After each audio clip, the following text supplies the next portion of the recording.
Alright and alright, isang mapagpalang gabi po sa ating lahat. Ang inyong abang lingkod ay nagbabalik, Pastor Erwin Jan Rimos, dito po sa ating live broadcast. At tayo po ay nag-change ng topic, and I would like to encourage you tonight that we should be prepared. Paghandaan po natin ang ating mga hinaharap. Let's prepare for the future. At ang pinakamahalagang paghahanda na pwede mong gawin sa buhay mo ay ang mag-prepare ka upang harapin ang Diyos.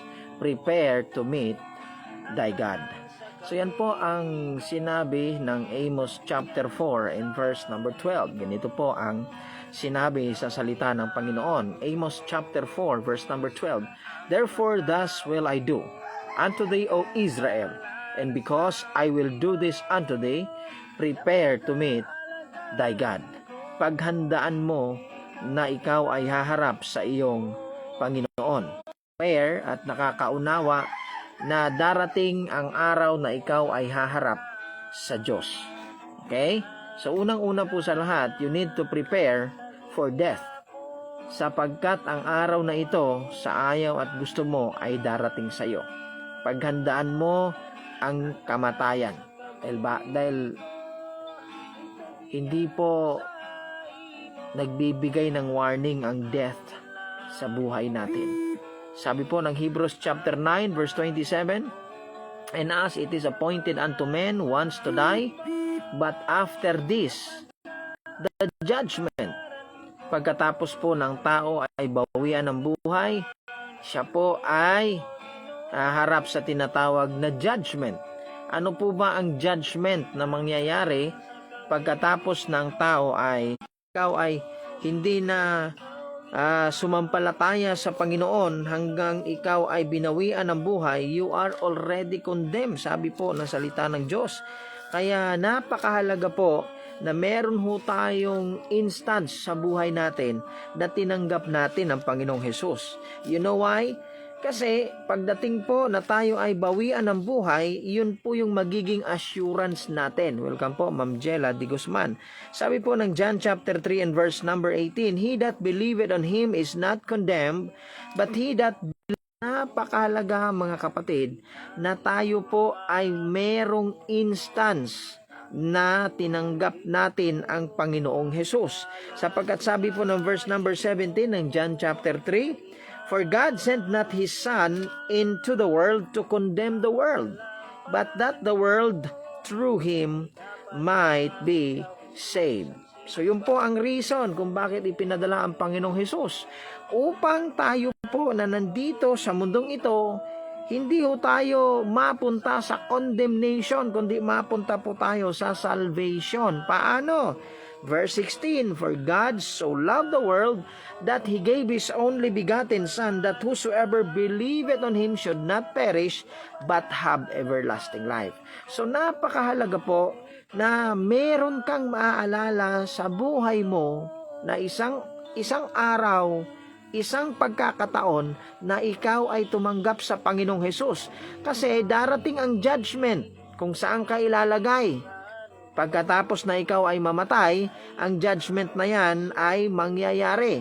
Kapag hindi mo natanggap si Jesus Christ according to verse number 18 ng John chapter 3, you are already condemned. Kaya paghandaan mo yung araw na yan, kaibigan. Welcome po, Pastor Ismael Torico and Brother Patrick Niminyo. Alright, so bantayan nyo po at kayo po ay sumubaybay. This week we have a guest speaker from Kenya. So nag-invite ho tayo ng tagapagsalita sa week na ito. Galing po ng Kenya. My friend pastor from Kenya will be speaking to us this week. I hope na matuloy po yan. Maybe he will be speaking to us on Friday. At magiging maaga po ang ating live dahil 5 hours ahead po ang Kenya.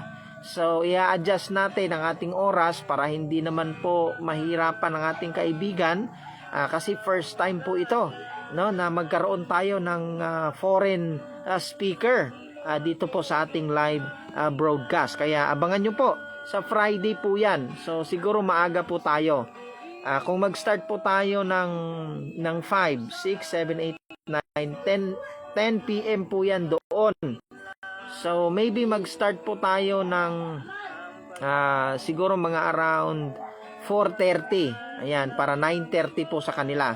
So, i-announce ko rin po yan at ipopost ko po yan sa Facebook as an event na makita po natin. Ayan. So, I hope na makadalo po kayo. At least makapakinig po tayo ng isang tagapagsalita na galing po sa Kenya. Okay? So, yan po ang ating isa sa mga announcement na dapat po natin.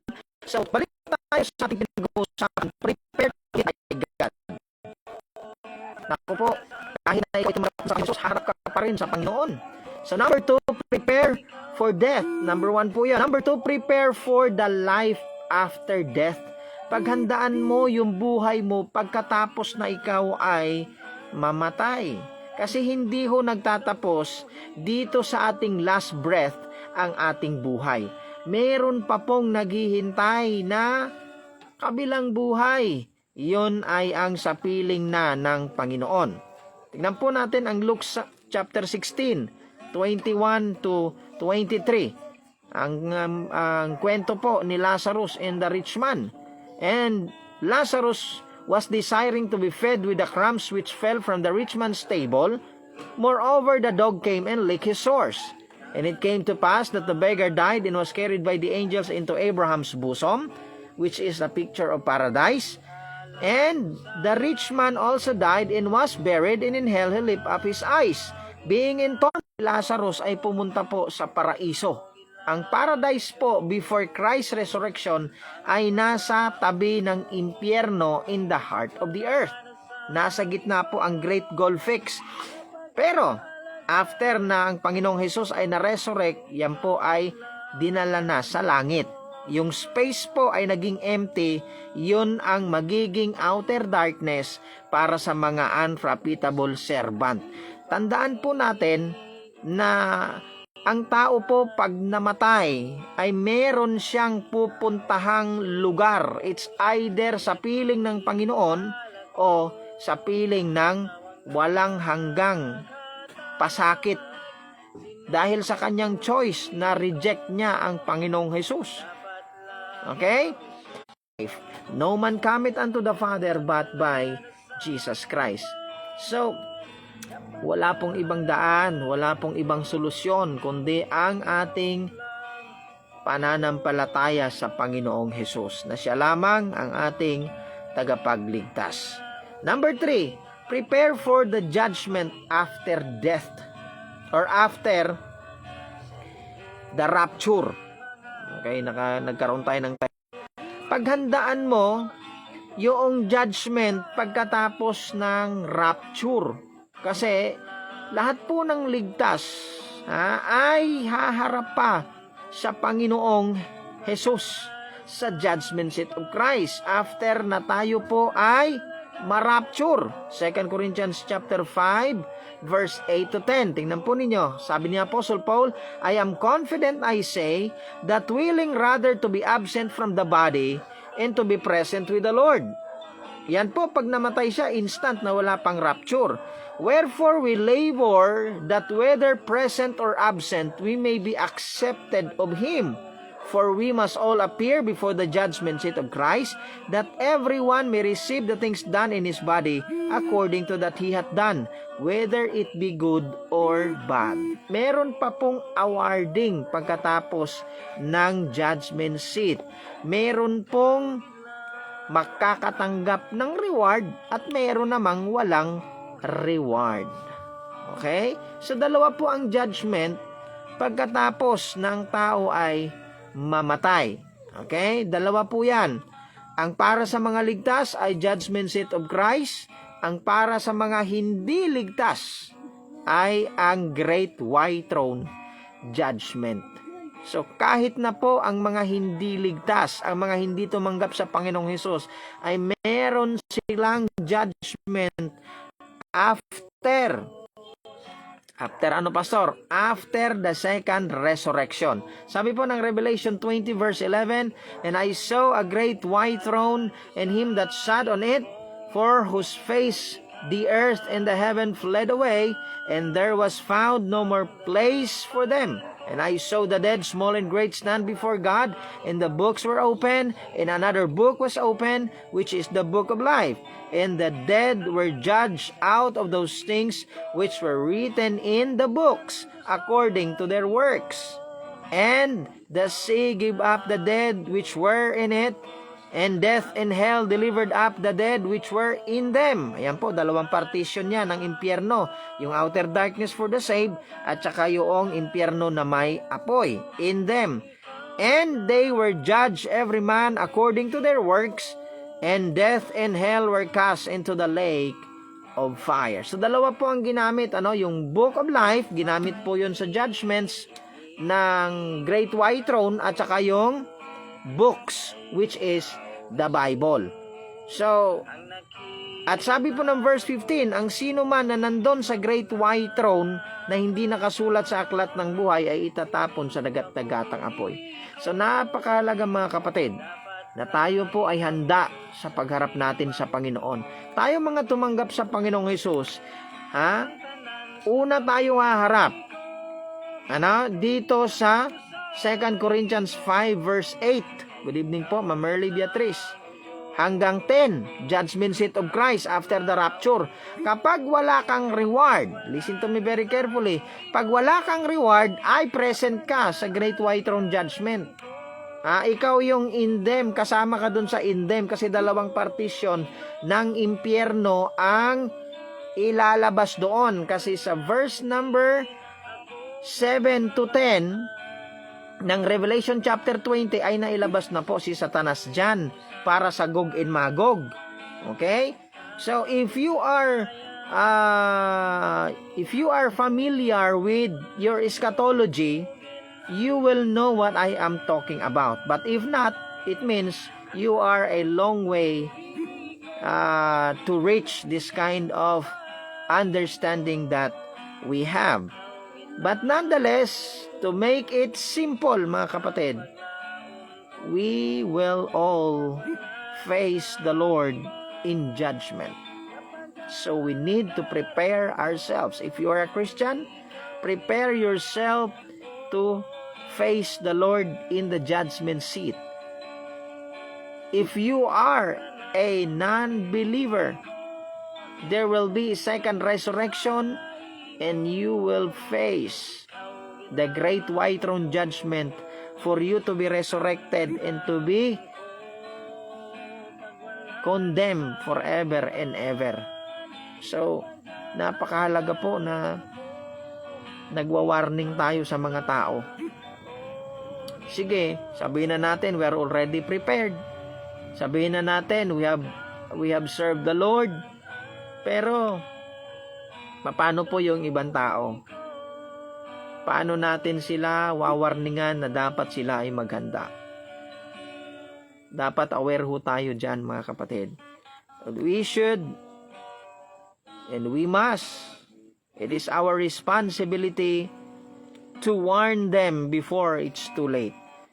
Responsibilidad po natin na bigyan sila ng warning bago maging huli ang lahat. So sana po ay maging aware tayo. Kaya alam nyo, kung talagang meron lang tayong kakayanan, we will continue to blow our trumpet. We will move from island to island. Kaso hindi natin kaya. Hindi pa natin kaya. Pero darating po ang panahon, nagbibigyan tayo ng kakayanan ng Panginoon, and no one can stop us. Kasi yung mga ibang tao na gusto po nilang patunayan yung mga sarili nila at patunayan yung mga pangarap nila, naaabot nila. Para nga lang yun sa sarili nila. How much more kung tayo po ay nangangarap ng isang bagay na para sa Panginoon. I believe na meron pong mangyayaring mirakulo Basta tayo po ay handa na magpagamit sa Panginoon. And of course, it is our way of preparing dahil tayo po ay accountable. Sabi nga ng Bible, if we will not give warning to the lost, their blood will be required in our hands. So it is our responsibility to blow the trumpet, to warn them for the coming destruction, to warn them for the coming damnation. Kaya mahalaga po na tayo ay nangangaral ng salita ng Diyos. To prepare ourselves, dahil accountable tayo, and to prepare the people. At least, we can save as much as we can according to our own capacity by God's grace. So sana po ay maging handa po tayo na harapin ang Panginoon sa lahat ng Kanyang ipinagkatiwala sa atin na wag ho tayong magiging kawawa. So bukas po, ang ating topic ay Amos chapter 4 verse 12 pa rin. Prepare to meet thy God. Okay? Be saved, be serving, and be self-assured. So how to prepare na naman po yan. So magkaroon tayo ng series of lesson about sa paghahanda natin sa pagharap sa Panginoon. Ikaw sa buhay mo, are you prepared? Kung hindi ka pa handa at wala ka pang natanggap na Kristo sa puso mo, tanggapin mo ang Panginoong Hesus, magsisi ka sa iyong mga kasalanan. Kausapin mo siya at magpasaklolo ka sa Kanya at hayaan mo siya na gumawa sa buhay mo. Maghanap ka ng paraan para ikaw ay makalapit sa Diyos. Ang dami-dami na pong mga churches ngayon na dapat at pwede mong puntahan para maging handa ka na humarap sa Panginoon. Kasi after all, hindi tayo makakatakas. Wala tayong takas sa Diyos. Kahit na anong gawin mo, dami pong nagsasabi. They don't believe in the accountability. Kung naniniwala man sila, they don't believe in outer darkness for the unprofitable servant. And we respect them. Pero kapag ikaw ay hindi naghanda, talagang makikita mo yung hinahanap mo because God is a righteous judge. At hindi siya magkakamali. At si Apostle Paul, na sigurado pong sinasabi ni Apostle Paul, siya po'y sigurado that God has a terror. Na pwede pa siyang makast away kahit na siya ay ligtas. Hindi siya pwede ilagay sa condemnation sa impyernong may apoy, but he can be cast away. He can suffer lose his reward. May terror pa sa judgment seat of Christ. Yan po ay mga salita ni Apostle Paul. Kaya napakahalaga na paghandaan po natin. Huwag mong laruin ang gawain ng Panginoon. Maging seryoso ka, kaibigan. It is your life. It is your choice. Baka pagdating ng panahon, pagsisihan mo yung mga pinagagawa mong kalokohan sa ministry. Dito sa lupa, makakalusot ka. Pwede kang lumusot Pwede kang maging magaling rito. Pwede kang maging malaki. Pwede kang maging sikat rito because of your accomplishment of what you do. Pero pagdating sa judgment seat kasi yan, papadaan pa yan sa apoy. Paano kung ma-fail ka sa judgment seat? Pero dito, you are successful dito sa lupa. Pagdating sa judgment seat, failure ka. Diba? Nakakatakot yun. Kaya dapat handa ka. So prepare to meet thy God. Whether you like it or not, harap ka sa Panginoon. Wala kang takas. Kaya kung ako sa'yo, talagang paghandaan mo. Kung hindi ka paligtas, please accept the Lord Jesus Christ as your personal Lord and Savior. Maraming magbabago sa buhay mo kung gagawin mo yan. Tayo po'y manalangin, amang banal, dakilang Diyos. Maraming salamat po. Pagpalain po ninyo kaming lahat at manguna po kayo sa aming buhay. Ito po ay aming samot dalangin in Jesus' name. Amen and amen. Maraming salamat po sa lahat ng nakadalo sa live natin ngayong gabi. Ipamahagi po ninyo, meron ho tayong bisita or meron ho tayong guest speaker all the way from Kenya this coming Friday. At magsisimula po ang ating live ay magsimula tayo ng 6 or 5:30. Ayan, I will ask my friend Pastor Evangelist Ray Lumumba if he is available in the time of night. Kasi po mga 10 PM na po yan sa kanila. So I hope na available po siya. So later, baka bukas po ng umaga kakausapin ko kasi ngayon ay 9 po, 10, 11, 12, 1, 2, 2 PM, 2 AM na po yan sa kanila. So they are advanced 5 hours po dito sa time natin sa Pilipinas. Kaya I hope na maging maayos po. Friday po yan. So sana magtuloy-tuloy po ito. Every Friday magkaroon tayo ng isang guest speaker. Ayan. So sana magtuloy-tuloy yan. I hope na makahanap po ako ng next na guest speaker natin sa sunod naman na Friday. Para ho marami kayong makilala, ano? Baka someday mapunta po kayo ng Kenya, at least meron na ho kayong kakilala. And in fact, sa Kenya po marami na tayong mga kakilalang mga kapastoran doon. And so sana ay ma-welcome po natin sila, ano, at makilala. Welcome po, Ma'am Luzminda Jacob. This coming Friday, meron ho tayong guest speaker from Kenya. I hope na makadalo po kayo. So ang live natin ay by Friday ay magiging 6 PM. So agahan po natin kasi 5 hours ahead po sila. I hope na maging maayos po ang ating live sa Friday po yan. So ipopost ko po yan sa Facebook as an event para po makadalo po kayong lahat. So mag-ano po kayo na interested para makita ko po kung ilan po yung possible na manonood. So I hope na pagpalain tayo ng Panginoon. Basta po kung ano yung kaya nating gawin na paglilingkod sa Diyos, saan man tayo inilagay ng Panginoon, ay gawin po natin. If so happen na meron po kayong pagkakataon, bigyan kayo ng pagkakataon ng Panginoon, may mga dapat kayong tulungan nyo po. Because kahit na a cup of cold water given in Jesus' name, ang reward po ninyo sa langit ay hindi mawawala. Ayan. Salamat po. God bless sa ating lahat. Magkita-kita tayo bukas. Salamat. Ako po inyong lingkod, Pastor Erwin Jan Rimos. Sign off po.